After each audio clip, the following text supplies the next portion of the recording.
it's what I'd call the anthropological fallacy. The idea that somehow you're going to have a finding which is going to be on the level of the findings in physics or in biology for a social construct which is dynamic and always being created and changed.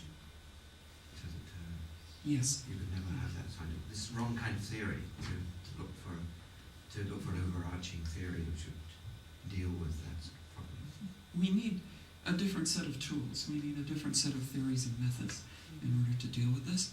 And we don't yet know how to proceed, but knowing that the tools that we have are not adequate to the job yet is a very good way to begin, because it lets us know that we need to keep looking in a very serious way.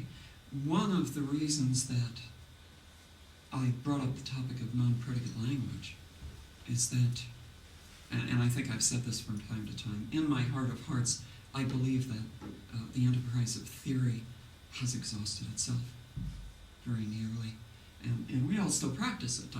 I practice it too. But I think at heart, it's worn out.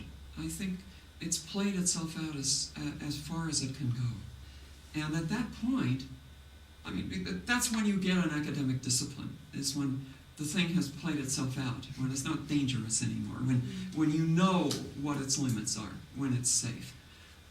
And therefore, I feel that since we do not yet have a theoretical apparatus that can adequately frame and elucidate gender for us, that the message in this is that it's time to put away the tools of theory that we've been using and look somewhere else. Look for some other set of tools which is not recognizable to us as theory. And that one possible way to proceed, and certainly not the only one, is to pursue what I call non-predication, which is my method of using performance instead of text as a way of trying to explain the same ideas from a different methodological approach, both theoretical and methodological approach. I don't know if that's going to go anywhere. There are probably a vast number of approaches that one could take, but I do feel that the ones that we have used so far have manifestly proved themselves to be insufficient to the task. But we still need to go on. We must continue to answer the questions. We need to keep asking the questions. And maybe what we will find at the end of this is, as Rilke says, eventually if we just live the questions, if we live our lives in a performative and grounded way, if we think of ourselves as either rooted in something essential or not, if we just keep on living our lives, we will live ourselves along into the answer. And the trick then may be not so much to live the answer as it is to become aware that we have reached the answer, that to a certain extent we now see the answer around us in a way that we can understand, rather than having it be either a complete set of relationships or a fog, that we then have a language with which to say, I know what it is, but that language may not be text on a page, and it may not be the theoretical apparatus that we understand. It may be some unnameable, as yet unnameable discourse. So, I don't know, this may be more of a quagmire than you intended to, more of a can of worms. To get people talking, and it worked very well. So. It did indeed. If I seemed incensed there at one point, I apologize. No, it's good. I'm passionate. Well, it's something about which I am passionate, because being a transy, as with being any other marked group, you have a lot of people telling you who you are and why you do what you do. And the purpose of the Posttranssexual Manifesto was to say we have to stop being written and start writing ourselves into these discourses, which of course should be familiar from other political statements in other times.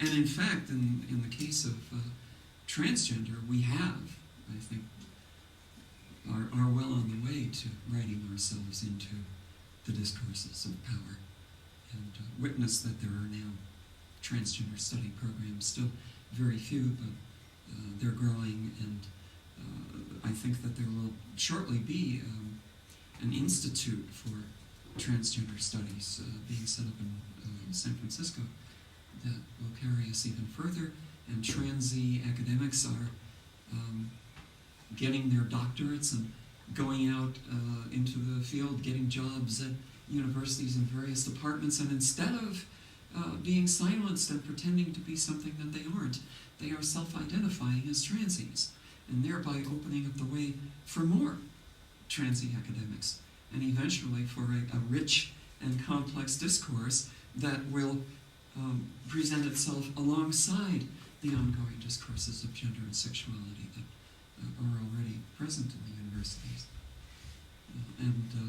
I used to think that I wouldn't live long enough to see it.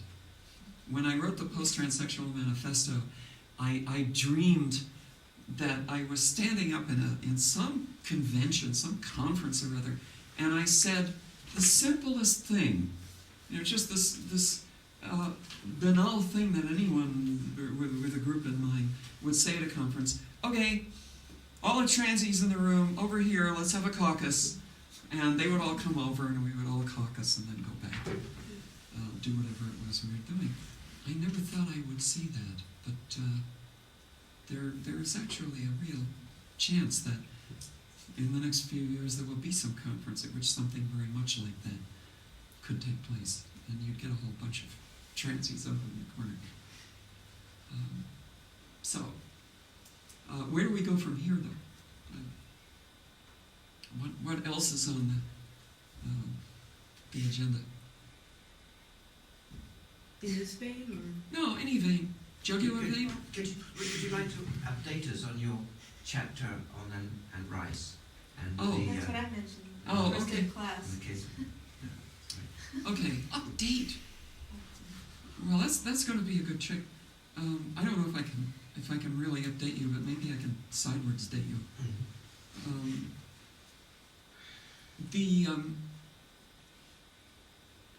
So if you haven't read the book, The Parting Question is where I talk about the vampire Lestat and his fascination with mortals, which comes partly from mortals' ability to die, and therefore mortals' sense of being immersed in life, the immediacy, the reality of life, the pain of life, and the exquisite pleasure of life. Lestat lives forever, and he in some senses is outside of humanity, he's outside of time. And by being outside of time, he has a different perspective. He sees his friends grow old and die, and he himself is unchanged. He goes on and makes new friends, and they grow old and die, which makes him wary of giving himself wholly to any mortal, because he knows inevitably that he will lose them.